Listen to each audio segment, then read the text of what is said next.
masakit na po ang tiyan ko. Kahit konting chicken lang po dun sa loob, hindi po ba talaga pwede? Marami naman po silang natira sa lamesa kanina. Isang nanginginig at tila paos na boses ng bata ang bumasag sa katahimikan ng madilim na sulok sa likod ng mansyon. Si Junjun iyon, 6 na taong gulang na nakaupo sa isang sirang silya sa tapat niyang lababo sa labas. Ang kanyang mga mata ay nakatitig sa nagniningning na bintana ng kanilang sariling bahay. Bahay na hindi siya pwedeng pumasok. Shh! Huwag kang maingay anak, baka marinig tayo ng lola Sabel mo. Alam mo namang bawal tayong pumasok sa loob kapag may mga bisita silang sosyal ni Tita Gina mo. Pabulong na sagot ni Sandra habang dahan-dahang hinahaplos ang likod ng anak.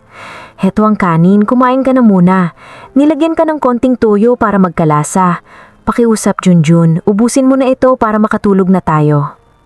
Sa gitna ng kadiliman, pinapanood ni Sandra ang anak. Ang bawat lunok ng bata ay tila isang saksak sa kanyang puso.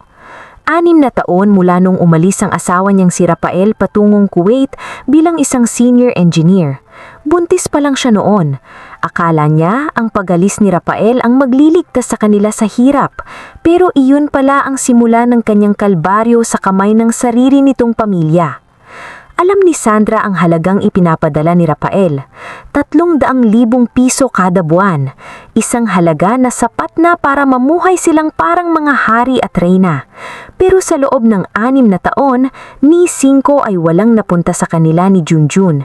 Lahat ay kinuha ni Doña Sabel at Gina para sa kanilang pangangailangan habang ang mag-ina ay itinuturing mas matindi pa sa katulong. Hindi nila alam, sa kabilang panig ng bakuran, may isang lalaking nakatayo, naninigas, nanginginig ang buong katawan habang nakahawak sa bakal na gate. Si Rafael.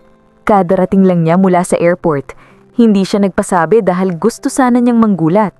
Gusto niyang pumasok sa gate at isigaw nang narito na siya, ang engineer nilang bayani na nagpakapagod sa init ng disyerto. Pero ang narinig niya ay hindi tawa ng kagalakan, kundi ang boses ng kanyang asawa na nagmamakaawa sa sariling anak na kumain ng kaning may toyo sa dilim. Sandra! Mahina lang ang tawag ni Rafael, pero parang isang pagsabog ito sa pandinig ni Sandra. Mabilis na tumayo ang babae, hinarang ang kanyang katawan sa harap ng bata at pilit na itinago ang plastic na plato sa likod niya. Rafael? Halos mawala ng malay si Sandra sa gulat. Ngulat sa halip na tumakbo para yakapin ang asawa, umatras siya ng may takot. Patawad, Rafael. Patawad. Huwag kang magagalit sa amin. Gutom na kasi ang anak mo kaya pinakain ko na. Huwag mo kaming isusumbong kay Mama Sabel. Pakiusap, hindi na mauulit. Nabitawan ni Rafael ang bit-bit niyang mga mamahaling bag na puno ng pasalubong. Tumakbo siya palapit at hinawakan ng nangangatag na balikat ni Sandra. Ano ang sinasabi mo? Bakit ka humihingi ng tawad? Bakit kayo nandito sa labas ng bahay na ako ang nagbayad? Sabi ni Mama, madumi raw kami. Bawal kaming humalo sa mga bisita sa loob, baka mapahiya sila sa mga kaibigan nila. Sagot ni Sandra na hindi makatingin ng diretsyo habang ang mga luha ay mabilis na umaagos sa kanyang nanunuyo na pisngi. Rafael, 6 na taon kitang hinintay, pero bakit ngayon ka lang? Tinignan ni Rafael si Junjun, ang bata na nakikita lang niya noon sa malabong video call, ang mga tawag na laging pinuputol ni Doña Sabel sa dahilan na paalis na sila para mag-mall. At tuwing hinahanap ang kanyang asawa ay busy dahil nagpapaganda sa salon.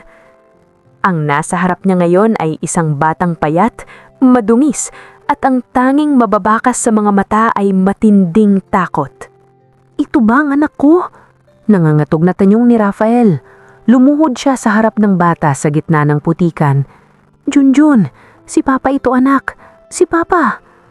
Imbes na lumapit, mas lalong yumakap si Junjun sa binti ng kanyang ina. Ma, siya ba yung Papa na laging sinasabi ni Lola Sabel nang tinalimutan na tayo? Yung Papa na sabi ni Tita Gina ay may ibang pamilya na kaya ayaw nang magpadala ng pambili ng gatas ko? Parang binagsakan ng langit si Rafael. Ang bawat patak ng pawis niya sa Kuwait, ang bawat gabing hindi siya nakatulog sa pagtatrabaho para lang makapagpadala ng pera sa pamilya. Lahat pala iyon ay ginamit para lasunin ng isipan ng kanyang anak laban sa kanya. Rafael, baka makita kayo ni Mama. Magagalit iyon rapag nalamang kinausap mo kami. Pilit na itinutulak ni Sandra si Rafael paalis. Hindi ako aalis, Sandra. Matigas na sabi ni Rafael habang pinupunasan ng luha sa kanyang mga mata gamit ang kanyang magaspang na palad. Papasok tayo sa loob. Ngayon din, ipapakita ko sa kanila kung sino ang dapat matakot sa gabing ito. Hinawakan ni Rafael ng mahigpit ang malamig na kamay ni Sandra at binuhat ang anak. Sa bawat hakbang niya patungo sa nagniningning na pinto ng mansyon, nararamdaman niya ang init ng galit na ngayon lang sumiklab sa buong buhay niya. Ang 6 na taong pangungulila ay napalitan ng isang sumpa. Hinding-hindi na muling makakatikim ng kaning may toyo ang kanyang pamilya habang ang mga magnanakaw ay nagpapakasasa sa loob. Ang malakas na kalabog ng pintong nara ay tumunog sa buong mansyon. Tila isang kulog na nagpatahimik sa tawanan at tugtugan sa loob. Sa gitna ng nagniningning na chandelier, pumasok si Rafael. Hawak niya sa isang kamay si Sandra na tila isang basang sisiw at sa kabilang kamay naman ay si Junjun na nanginginig ng takot. Ang itsura ng mag-ina, maruni at payat. Rafael? Tili ni Gina ang kapatid ni Rafael. Halos mabitawan nito ang hawak na kristal na baso ng wine habang nakatitig sa kuya niyang akala niya ay nasa Kuwait pa. Nakasuot si Gina ng isang mamahaling cocktail dress at kumikinlang ang kanyang liig dahil sa isang diamond necklace. Mula sa gitna ng mga bisitang sosyal, lumabas si Doña Sabel. Anak? Rafael! Bakit hindi ka nagpasabi na uuwi ka? Hindi sumagap si Rafael. Ang kanyang mga mata ay nananatiling nakatitig sa kanyang ina. Ang babaeng pinagkatiwalaan niya ng kanyang buhay at sahod sa loob ng 6 na taon. Ma, anong nangyari? Bakit ganito ang mag-ina ko? Ano ang nangyari sa perang ipinapadala ko para sa aking mag-ina? Ano ang sinasabi mo, Rafael? Pilit na tawa ni Doña Sabel habang iwinawagwayway ang kanyang pamaypay. Pagod ka lang sa biyahe. Magpahinga ka muna sa itaas at huwag kang mamawa ng eksena sa harap ng mga kaibigan namin. Lumingon si Rafael sa mga bisita. Sa inyong lahat na naririto, pasensya na, pero tapos na ang party. Magsilayas kayong lahat, ngayon din. Nagkagulo ang mga bisita. Sa takot sa hitsura ni Rafael, dali-dali silang nagtakbuhan palabas. Iniwan ng mga pagkain at inuming binayaran ng pawis ni Rafael. Nang silang pamilya na lang ang naiwan, doon na bumuhos ang galit na 6 na taon na naiipon. Ibinagsak ni Rafael sa gitna ng sala ang mga maleta at bag na bitbit niya. Bumukas ang isa at tumambad ang mga mamahaling tsokolate, pabango at mga gintong alhas na pasalubong sana niya. Ma, Gina, tinapos ko ang kontrata ko ng mas maaga. Hindi ako nagpasabi dahil gusto ko kayong isurpresa. Gusto ko, sa pag-uwi ko, yayakapin ako ng asawa ko na parang reyna at ang anak ko na malusog at masaya. Sabi ni Rafael habang nanginginig ang boses sa galit. Pero ano ang dinatnan ko? Ang asawa ko, pinapakain niyo ng panis na kanin sa labas? Ang anak ko, hindi man lang ako kilala dahil nilason niyo ang utak. Kuya, huwag kang maniwala sa drama niya ni Sandra. Sabat ni Gina. Ang perang ipinapadala mo, inuubos niyang sa luho, kaya pinaparusahan namin para matuto. Lalong nag-apoy ang mga mata ni Rafael. Luho? Gina, ang kwintas na suot mo, hindi ba't yan yung ipinadala ko para kay Sandra? Nag-iisip ka pa ba ng tama? Kung si Sandra ang umuubos ng perang ipinapadala, hindi dapat ganito ang itsura niya. Napaatras si Gina at napahawak sa kanyang leeg. Hindi siya makasagot. 300,000 piso kada buwan, ma! Buliyaw ni Rafael kay Doña Sabel. Sa loob ng 6 na taon, mahigit 21 milyong piso ang hinawakan ninyo. Saan napunta ang pera bukod dito sa bahay na ipinatayo? Bakit butot balat ang pamilya ko habang kayo ni Gina ay nagpapakasarap sa buhay? Rafael, makinig ka! Pagmamakaawa ni Doña Sabel nang makitang seryoso na ang kanyang anak. Nanay mo pa rin ako. Ako ang nagpalaki sa iyo. Nanay kita, pero naging sakim kayo sa sarili ninyong kadugo. Sigaw ni Rafael. Ang bahay na ito, bawat parte ng pamamahay na ito, galing sa dugo at pawis ko sa desyerto. At dahil wala kayong puso, wala na ring puwang ang mga paa ninyo sa loob ng bahay ko. Ano ang ibig mong sabihin? Tanong ni Doña Isabel. Mag-impake kayo. Ngayon din, lalabas kayo sa bahay ko. Gaya ng pagtataboy ninyo sa dirty kitchen, itataboy ko rin kayo sa kalsada. Wala kayong madadala kahit anong gamit na binili ng pera ko. Hubarin mo ang kwintas na yan, Gina. Hubarin mo pati ang singsing mo, Ma. Lahat ng yan ay akin. Hindi mo magagawa ito, Rafael. Nanay mo ako. Sigaw ni Doña Isabel. Nagawa ninyong gutumin ang apo nyo, Ma. Nagawa ninyong saktan ng asawa ko. Sagot ni Rafael habang binuhat si Junjun. Sa mata ko, wala na akong ina at kapatid. Mayroon na lang akong mga magnanakaw na dapat singilin. Lumayas kayo bago ko tawagin ang mga pulis para kaladkarin kayo palabas. Sa gitna ng nagniningning na sala, nagsimulang umiyak sa takot si Gina at Doña Isabel habang si Rafael ay nakatayo ng tuwid, handang bawiin ang lahat ng kinuha sa kanyang mag-ina. Lumipas ang mga buwan sa loob ng mansyon at tila ba unti-unting nabubura ang mga bakas ng pait. Sandra, ubusin mo itong vitamins mo at uminom ka ng gatas. Malambing na sabi ni Rafael habang iniaabot ang baso sa kanyang asawa. Si Sandra, na dati ay butot balat at laging nakayuko, ay dahan-dahang nagbabago. Ang kanyang balat na dati ay nanunuyo ay muling naging makinis at nagkaroon ng kulay. Nagpabupit siya ng buhok at nagsimulang magsuot ng mga damit na karapat-dapat sa isang asawa ng matagumpay na engineer. Maging si Junjun ay hindi na ang batang takot sa sariling anino. Naging malusog siya, masayahin at laging naririnig ang kanyang tawa sa buong hardin ng mansyon.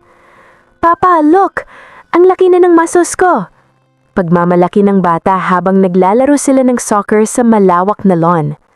Dahil may sapat na ipon si Rafael mula sa kanyang 6 na taong pagtatrabaho, nagdesisyon silang mag-asawa na magtayo ng sariling negosyo. Nagbukas sila ng isang construction and design firm kung saan si Rafael ang engineer at si Sandra naman ang humahawak ng pera. Dahil sa talino ni Sandra sa pagbabudget, mabilis na lumago ang kanilang negosyo. Ngunit sa gitna ng kanilang katahimikan, nagsimulang dumating ang mga mensahe mula kay Gina. Kuya, pakiusap, sagutin mo ang tawag ko. Si Mama inatake sa puso, wala kaming pambili ng maintenance na gamot. Nakatira kami ngayon sa isang maliit na paupahan. Maawa ka kay Mama, Kuya. Noong una ay hindi ito pinapansin ni Rafael, pero dahil likas na mabait si Sandra at ayaw niyang may dinaramdam na sama ng loob ang kanyang asawa, kinausap niya si Rafael. Rafael, baka totoo ang sinasabi ni Gina. Mahinang sabi ni Sandra habang hinahaplos ang kamay ng asawa. Nanay mo pa rin siya. Hindi ko kayang tiisin na baka may mangyari sa kanya at habang buhay mong pagsisisihan iyon. Sige na, puntahan mo na sila. Dahil sa kabaitan ni Sandra, pumayag si Rafael. Pinuntahan niya ang kanyang ina at kapatid. Natagpuan niyang Doña Isabel na nakahiga sa isang madilim na kwarto, tila nanghihina at hirap huminga. Anak, patawarin mo ako. Bago man lang ako mawala, gusto ko lang malaman na pinatawad mo na ako. Hikbi ni Doña Isabel habang hawak ang kamay ni Rafael.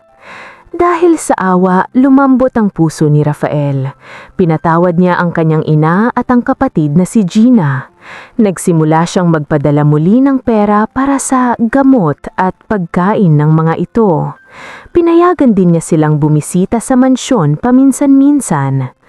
Ngunit ang hindi alam ni Rafael, ang lahat ng iyon ay isang malaking palabas lamang. Sa likod ng mga peking ubo at panghihina ni Doña Isabel, nagtatawanan sila ni Gina sa tuwing nakatalikod si Rafael. Ang galing mo talagang umarte, Ma. Isang ubo mo lang, 100,000 agad ang binigay ni Kuya. Tawa ni Gina habang binibilang ang perang galing kay Rafael sa loob ng kanilang sasakyan. Ganun talaga, Gina. Alam kong mahina ang loob ng kuya mo pagdating sa akin at lalong alam kong hindi makakatanggi ang asawa niyang si Sandra dahil masyado itong mabait at sunod-sunuran. Sagot ni Doña Isabel na may mapanyurang ngiti. Konting drama pa at baka maibalik natin ang lahat ng kinuha niya sa atin. Habang si Sandra ay busy sa pag-aayos ng kanilang buhay at pagpapaganda muli ng kanilang tahanan, hindi niya alam na ang mga taon minsang nagpahirap sa kanya ay muling nagluluto ng masamang balak para ubusin ang yaman at kaligayahang nakakabawi pa lang. Ang alindog at ganda ni Sandra ay muling nagningning. Pero ang panganib ay muli ring kumatok sa kanilang pintuan sa anyo ng isang mapanlinlang na pamilya. Dahil sa muling pagtanggap ni Rafael sa kanyang pamilya, naging madalas ang pagbisita ni Doña Isabel at Gina sa mansyon. Akala ni Rafael ay nagbago na sila, pero sa likod ng kanilang mga ngiti ay unti-unti na silang nagkakalat ng lason. Anak, napansin ko lang parang masyadong malaya na si Sandra sa paghawak ng pera niyo sa kumpanya. Simula ni Doña Isabel habang umiinom ng kape sa garden kasama si Rafael. Baka mamaya dahil sa sobrang bait mo, hindi mo alam na nagtatabi na pala siya para sa sarili niya. Alam mo naman ang mga ganyang klase ng babae. Kapag nakatikim ng yaman, nagbabago ang ugali. Noong una ay hindi pinapansin ni Rafael ang mga ganitong hilit, pero hindi tumitigil si Gina. True kuya, at napansin mo ba, palaging umaalis si Sandra tuwing hapon. Sabi niya office ang punta, pero nakita siya ng friend ko sa isang mall na may kausap na lalaki. Isang gabi, nag-imbita sila ng isang espesyal na panauhin sa mansyon. Rafael, gusto kong ipakilala sa iyo si Sofia. Anak siya ng matalig kong kaibigan sa Maynila. Ang pamilya nila ang may-ari ng pinakamalaking hardware chain sa bansa. Pakilala ni Doña Isabel sa isang magandang babae na nakasuot ng mamahaling damit at amoy mayaman. Si Sofia ay matagal nang may lihim na pagtingin kay Rafael. Sa utos ni Doña Isabel, ginamit ni Sofia ang kanyang alindog para makuha ang atensyon ni Rafael. Engineer Rafael, balita ko ay napakahusay mo. Gusto sana ng daddy ko na makipag-partner sa inyo sa isang malaking project sa Laguna. Malambing na sabi ni Sofia habang hinahawakan ng braso ni Rafael sa harap mismo ni Sandra. Si Sandra, na muling nabawi ang kanyang ganda at magandang katawan, ay tahimik lang sa isang tabi. Ramdam niya ang pambabastos ni Doña Isabel sa kanya. Pero dahil sa kanyang likas na kabaitan at respeto sa pamilya ni Rafael, hindi siya kumikibo. Nagsimulang maging malamig si Rafael. Lagi itong busy sa pakikipag-usap sa telepono kay Sofia sa katwirang business matters lang ito. Nakita niya sa gilid ng pinto si Doña Isabel at Gina na nagbubulungan habang nakangisi. Tagumpay sila. Pero ang hindi alam ni Doña Isabel, ang mabait at sunod-sunurang Sandra ay dahan-dahan nang nagidising. Ang pagmamahal niya kay Rafael ay matatag, pero ang pagmamahal niya sa kanyang anak na si Junjun at sa kanyang sariling dignidad ay mas matimbang. Sige Rafael, kung iyan ang gusto mo, hindi na ako makikialam. Mahinang sabi ni Sandra, pero sa loob-loob niya, isang matinding plano na ang kanyang nabubuo. Hinding-hindi na siya papayag na muling maging katulong sa sarili niyang buhay. Kung gagamit sila ng ibang babae para sirain siya, ipapakita ni Sandra na isang inaaping asawa ay marunong ding lumaban sa paraang hindi nila inaasahan. Kaya naman, sinakyan niya ang bawat pagpapanggap ni Doña Isabel, Gina at Sofia. Tuwing magdadala si Sofia ng mga dokumento kay Rafael, ngingiti lang si Sandra at pagsisilbihan pa sila ng juice. Isang ngiting nagsasabing, sige lang, magpakasasa kayo sa akala ninyong tagumpay. Ngunit sa likod ng mga ngiting iyon, si Sandra ay nagsimulang mag-focus sa sarili. Nag-enroll siya sa pinaka-expensive na gym. Ang dating nanunuyo na katawan ay napalitan ng mga kurba na tila hinulma ng langit. Bumalik ang kanyang alindog na mas lalong naging matindi dahil sa kumpiyansa sa sarili. Doon niya nakilala sa gym si Patrick, isang matangkad, gwapo at mukhang brusko na businessman. Pero sa unang 5 minuto pa lang ng usapan nila habang nasa treadmill ay nalaman na ni Sandra ang sikreto nito. Bakla, ang bigat naman ng binubuhat mo. Akala mo ba ay mapapalitan mo si Wonder Woman? Bulong ni Patrick kay Sandra habang nag-aayos ng kanyang mamahaling gym bag. Napatawa si Sandra. Si Patrick ay isang sikat na businessman.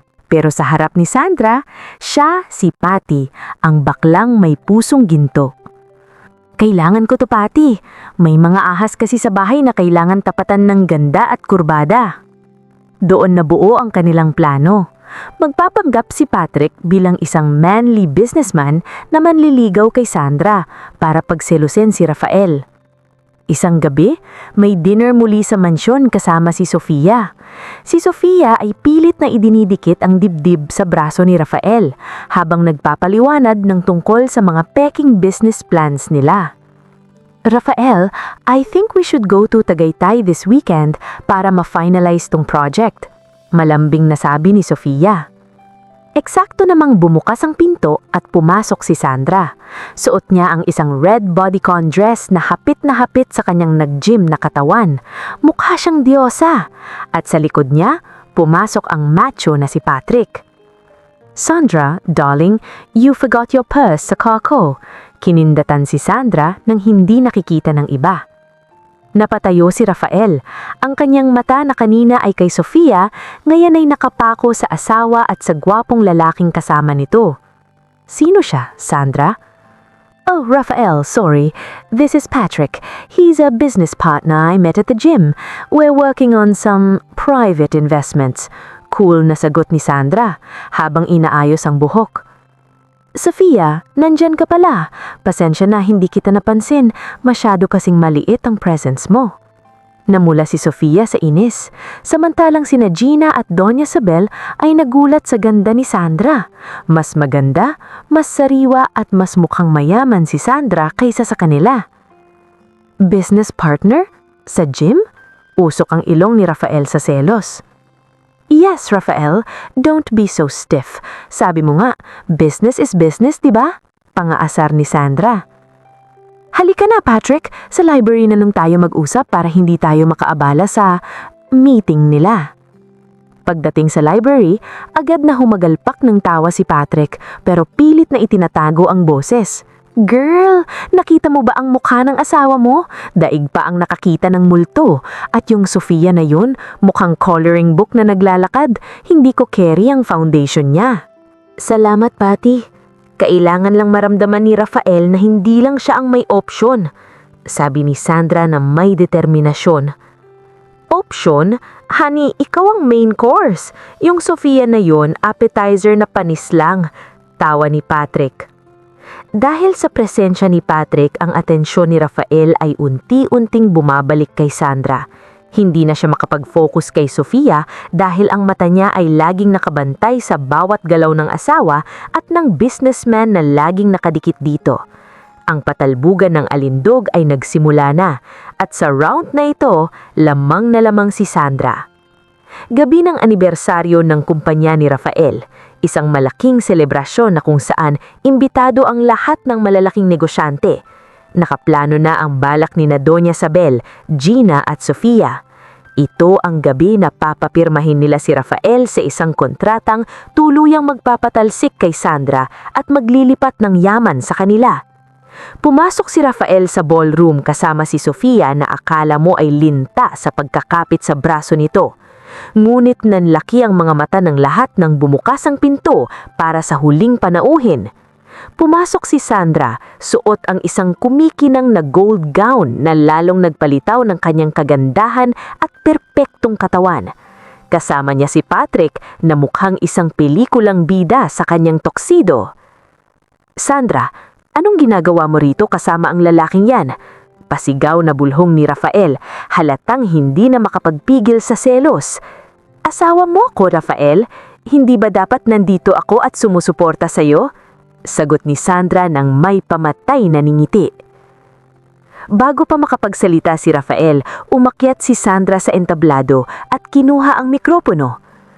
Magandang gabi sa inyong lahat. Bago natin ituloy ang pirmahan ng bagong kontrata, mayroon lang akong gustong ipakita. Biglang bumukas ang malaking screen sa likod. doon ay lumabas ang mga video at audio recording ng pag-uusap ni Doña Sabel, Gina at Sofia tungkol sa kanilang planong lokohin si Rafael at ang paggamit ng substandard na materyales. Kinig na kinig ang boses ni Doña Sabel na tumatawa dahil sa pagpapanggap niyang may sakit. Napako sa kinatatayuan ng tatlo. Napatingin si Rafael sa kanyang ina at kapatid, bakas ang matinding sakit at puot sa kanyang mga mata. Ma, Gina, pati ba naman ang kalusugan mo ginamit mo para lokohin ako? Si Sofia naman ay hindi na nakapagsalita nang ilabas ni Sandra ang mga ebidensya ng kanyang mga nakaraang kaso ng panluloko. Sa sobrang kahihiyan, binitawan ni Sofia ang kanyang bag at mabilis na tumakbo palabas ng event. Naglaho siyang parang bula at hinding-hindi na muling nagpakita sa bayan na iyon. Hinarap ni Rafael ang kanyang ina. Ma, Gina, tama na. Sa pagkakataong ito, hindi ko na kayo kailangang pangpalayasin. Kayo na mismong magkusa kung marunong pa kayong mahiya sa paningin ng mga tao. Manahimik na kayo at tanggapin ng pagkatalo nyo. Dahil sa matinding kahihiyan at sa takot na makulong, nanahimik na sina Doña Sabel at Gina. Tinanggap nila ang maliit na tulong na ibinigay ni Rafael, isang simpleng bahay sa probinsya, malayo sa karangyaan, kung saan ay sila'y mamumuhay ng tahimik at malayo sa gulo. Isang buwan matapos ang skandalo, nagkaroon ng isang intimate dinner sa mansyon. Nakaupo si Rafael, Sandra at si Junjun na malusog na. Kasama nila sa mesa ang misteryosong businessman na si Patrick. So, Patrick, panimula ni Rafael na medyo awkward pa rin ang pakiramdam. Salamat sa pagtulong mo sa asawa ko na pagsilosin ako. Muntik na akong atakihin sa puso sa selos. Humagalpak ng tawa si Patrick. Biglang nagbago ang boses nito. Mula sa baritono, naging malambing at makulay na Becky voice. Nako, Papa Rafael, don't you worry, darling. Wala akong balak agawin ng korona ni Sandra. Sa ganda ba naman ng lola mo, sino ang tatalo? Nanlaki ang mata ni Rafael bago siya bumigay sa malakas na tawa. Becky ka? Oo, Rafael. At siya ang naging sandata ko para magising ka. Tawa ni Sandra habang yumayakap sa asawa. Naging mag-best friend ang tatlo. Si Patrick ang naging official business partner ni Sandra sa itinatayo nilang bagong line ng fitness at wellness centers. Ang mansyong dati ay puno ng luha at pananakit ay naging tahanan na ngayon ng tunay na pagmamahalan. Makalipas ang 10 buwan mula nang manahimik ang lahat ng gulo, mas lalo pang sumigla ang buhay sa loob ng mansyon. Hindi lang negosyo ni na Rafael at Sandra ang lumago, kundi pati na rin ang kanilang pagmamahalan na tila laging nasa honeymoon stage. Isang umaga, habang nag-aalmusal sila sa garden kasama si Patrick na abala sa pag-aayos ng kanyang mga bulaklak, biglang nahilo si Sandra at napatakip ng bibig. Girl, angyari? Nasobrahan ka ba sa luto ni Rafael? O baka naman low blood ka? Biro ni Patrick habang mabilis na inaalalayan si Sandra. Agad na tumayo si Rafael, bakas ang pag-aalala sa mukha. Sandra, okay ka lang? Dadalhin ko na kita sa ospital. Ngumiti ng bahagya si Sandra at dahan-dahang inilabas ang isang maliit na puting kahon mula sa kanyang bulsa. Hindi na kailangan, Rafael, dahil alam ko na kung bakit ako nahihilo. Nanginginig ang kamay ni Rafael nang buksan niya ang kahon. Doon, tumambad ang isang pregnancy test na may 2 malinaw na pulang guhit. Sandra, buntis ka ulit? Gulat at punong-puno ng kagalakang tanong ni Rafael. Oo, Rafael, magkakaroon na ng kalaro si Junjun. Madadagdagan na ang pamilya natin. Sagot ni Sandra na may luha ng kagalakan sa kanyang mga mata. Binuhat ni Rafael si Sandra at inikot-ikot sa tuwa. Si Junjun naman ay tumatakbong palapit habang sumisigaw ng, "Magiging kuya na po ako! Magiging kuya na po ako!" Ay, Pak! Ninang ako ah! Gusto ko bongga ang binyag. Ako ang bahala sa catering at flowers. Tili ni Patrick habang pumapalakpak sa tuwa. Matapos ang masayang balita, nagtungo sina Rafael at Sandra sa ospital para sa kanilang unang prenatal check-up. Hawak-hawak ni Rafael ang kamay ni Sandra ng napakahigpit. Bakas sa kanyang mukha ang pananabik na makita ang kalagayan ng kanilang bagong supling.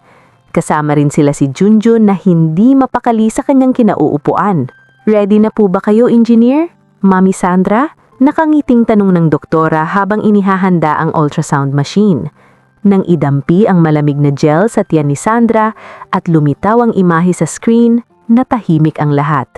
Pinagmasdan ni Rafael ang maliliit na anino sa monitor. May 2 pintig po akong naririnig eh. Nakangiti ang doktora at itinuro ang 2 maliliit na bilog sa screen. Congratulations! Hindi lang isa, kundi 2 ang baby nyo. Kambal ang ipinubuntis ni Mami Sandra. Parang huminto ang mundo ni Rafael. Ang kagalakan sa kanyang puso ay hindi na maipaliwanag. Binilis niyang hinalikan ng noo ni Sandra. Kambal, Sandra! Dinoble ng Diyos ang biyaya sa atin. Kambal po? Ibig sabihin, 2 po ang kalaro ko? Tuwang-tuwang tanong ni Junjun habang pumapalakpak. Paglabas nila ng klinik, agad nilang tinawagan si Patrick. Bakla! Kambal! Oh my God! Double the outfit, double the party. I need to call my designer right now. Tili ni Patrick sa kabilang linya na halos ikabangi ni Rafael. Huwag kayong mag-alala. Ako ang bahala sa baby shower na yan. Gagawin nating pink and blue ang buong mansyon. Habang naglalakad palabas ng ospital, nakita nila ang paglubog ng araw. Naisip ni Sandra kung gaano kalayo na ang narating nila. Mula sa pinagdaanan nila ni Junjun sa kamay ni Doña Isabel at Gina habang nasa malayo ang kanyang asawa, hanggang sa puntong ito na punong-puno ng pag-asa at dobleng biyaya. Salamat, Rafael. Salamat dahil hindi ka sumuko sa amin. Bulong ni Sandra habang nakasandal sa balikat ng kanyang asawa. Hinding-hindi ko nahahayaang may manakit sa inyo muli. Pangako ni Rafael. At doon, sa ilalim ng magandang takip silim, nagsimula ang bagong kabanata ng kanilang buhay. Isang buhay na hitik sa pagmamahal, kasaganaan, at ligayang walang katapusan. Sa pagkakataong ito, ang sanggol na dadating ay hindi na sa dilim isisilang at hindi na makakaranas ng gutom o pangaapik. Isang bagong buhay na susulpot sa gitna ng kasaganaan, pagmamahalan at tunay na kapayapaan. Ang mansyon dati ay naging saksi sa pait ay ganap namang naging paraiso para sa pamilya ni Rafael at Sandra. At dito po nagtatapos ang kwento ni Rafael at Sandra. Sana ay may napulit kayong aral na sa bawat pagtitiis, sakripisyo at pagsubok ay may tagumpay na naghihintay. Isang tagumpay na siksik, liglig, at may biyayang umaapaw na kapalit basta't manatiling marangal at tapat sa gitna ng bawat unos ng buhay. Maraming salamat sa inyong pagsubaybay. Hanggang sa muling kwento ng inspirasyon at pag-asa.